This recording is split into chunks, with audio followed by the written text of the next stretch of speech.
এই যে আমার মন করছে কেমন, এই যে আমার বুক থরো থরো কাঁপে। তোমার কি আর এমন কপু হয়?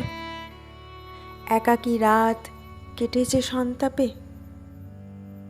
তোমার যদি ভালো থাকাই হয়, আমার কেন না এমন একা লাগে?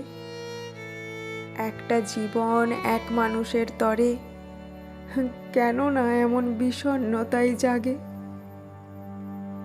এই যে এত আলোর ডাকে বান, এই যে এত কোলাহলের দিন, তবুও কেন আমায় ঘিরে আঁধার? নীরবতায় হৃদয় থাকে লীন। আমিও যদি তোমার মতো হই, তোমায় বিহীন রোজ থেকে যাই ভালো, তখনও কি এমন তুমিই রবে? নাকি নাকি হঠাৎ হবে জগৎ এলোমেলো?